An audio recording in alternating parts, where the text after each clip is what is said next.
একটা কথা স্মরণ হলোতে বলি, সবসময় সব কথা বললে স্মরণে আসে না। এই পৃথিবীর মধ্যে কোনো মানুষ এই জাগতিক জীবনে সাবালক হওয়ার পরে প্রাপ্ত বুদ্ধিমান হওয়ার পরে দুনিয়ার কোনো কিছু চিজ আসবাব যদি সে পাওয়ার মতো হয় গোপনে, এটা অর্থ বলেন বা যে কোনো দামি খনিজ পদার্থ বলেন, যেমন স্বর্ণ বলতে পারেন, রূপা বলতে পারেন, হীরা মানিক বলতে পারেন, একটা খনি প্রাপ্ত হয়েছে গোপনে, সে যেটা গোপন উত্তোলন করতে পারে, ব্যবহার করতে পারে। বা আপনি স্বাভাবিকভাবে আপনার যে দেশের যে মুদ্রা আছে, টাকা বলি আমরা, টাকা বা যে কোনো মুদ্রা, বিশাল এক টাকার ভান্ডেল পাইছে, হ্যাঁ, বিশাল বড় একটা টাকার ভান্ডেল, একটিভি টাকা পাইছে, এটা কেউ দেখে না, শুধু সে দেখছে। এটা সন্ধান কি অপর মানুষকে সে দিবে, নাকি সব নিজেই বুক করতে চাইবে বলেন তো? সব নিজে যাবে চলার পথে যে কোনো ঘোড়ার পথে যে কোনো এক বস্তা টাকা পাইছে, এই টাকাটাকে কেউ দিতে চাইবে, সে ওটা অপরকে সে নিজে নিবে, যতদূর সম্ভব সে নিজেই নিতে চেষ্টা করবে যে আমি নিজে আর কাউকে দিব না, ঠিক না? এরকম যদি আপনি কিছু স্বর্ণ হয়, কয়েক কেজি স্বর্ণ, কয়েক কেজি রূপা, কয়েক কেজি দামি পদার্থ হয়, ঠিক কাউকে দিবে? এই সন্ধান কাউকে দিবে না, সে নিজে নিতে চাইবে। এটা পার্থিব জগতের ক্ষেত্রে মানুষ নিজের ক্ষেত্রে এটা বুঝে। আমি এই কথাটা বুঝাইছি এই কোনো এই পার্থিব জগৎ সৃষ্টি করেছেন মহাস্রষ্টা অভিপ্রায়, ইচ্ছায়।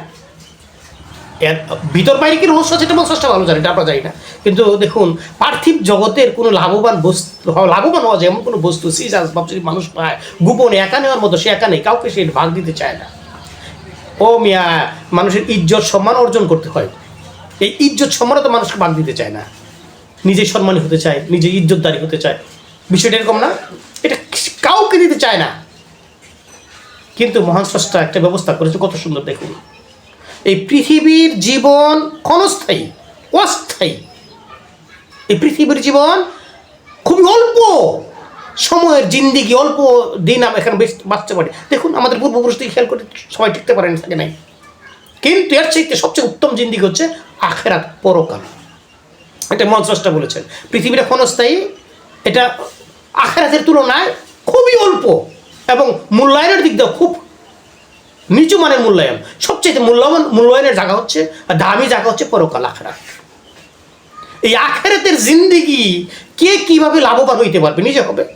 মহান স্রষ্টা একটা ব্যবস্থা করেছেন, তুমি আখেরাতের জিন্দিগি লাভবান হওয়ার জন্য সুপথে চলছো, সৎ পথে চলছো, কিন্তু এই পথটা আরেকটা ভাইকে তোমার দেখিয়ে দিতে হবে। কোনো বিনিময় নাই, কোনো বিনিময় ছাড়া। চিন্তা করেছেন? মহান স্রষ্টাও নির্দেশ দিয়েছেন, এক শ্রেণীর মানুষ তোমাদের মাঝে আছে, তোমাদের মাঝে আসে যারা দিনের কথা বলে, স্রষ্টার আমার কথা বলে, কিন্তু তোমাদের কাছে বিনিময় চায় না, তাদেরকে তোমরা অনুসরণ করো। খালামি পাকের কথা।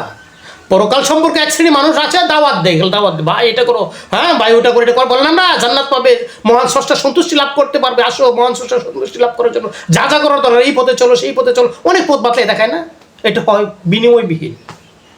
মহান স্রষ্টা বলে, যারা বিনিময়বিহীন তোমাদেরকে আমার দিকে ডাকে, আহ্বান করে আমার পথে, তাদেরকে তোমরা অনুসরণ করো।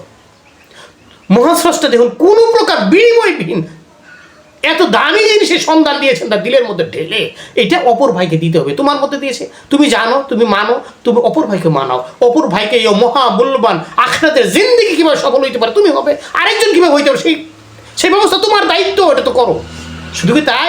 মহান স্রষ্টা বলেছেন, কোনো মানুষ যদি হক জানে, সত্য যতটুকু জানে, আমার সম্পর্কে যতটুকু জানে, মহান স্রষ্টা আমার সম্পর্কে কোনো মানুষ যতটুকু জানে, সেই সম্পর্কে যদি অপর কোনো মানুষের দ্বারা প্রশ্নের সম্মুখীন হয়, জবাব দিয়ে তার সম্মুখীন হবে, জিজ্ঞাসা জানতে চায়, তাহলে তাকে এটা বলতে হবে। যদি না বলে, কাল হাসরের দিন তার এটা কঠিন শাস্তি হবে। লুকায় রাখা যাবে না পরকালের বিষয়। এই মহা যে পরকাল দিবস, এই ব্যাপারে মহা দামি, এই ব্যাপারে লুকায় রাখা যাবে না। আপনাকে মাগনা বলতে হবে, শুধু মাগনা, ফ্রি মাগনা বোঝেন না, এগুলো মানুষকে উপদেশ দিতে হবে, দান করতে হবে। মহান স্রষ্টার কথা, আপনি সুখে থাকবেন, অপর ভাইকে সুখে রাখবেন। পৃথিবীর জীবনে শুধু নয়, এটা পরকালে কীভাবে করা যায়, এটা আপনার প্রতি দায়িত্ব। এই দায়িত্ববোধটা আপনি সচেতন হন। অবশ্যই আপনি যেন সচেতন হতে পারি, এই বিষয়টা আপনার খেয়াল করতে হবে।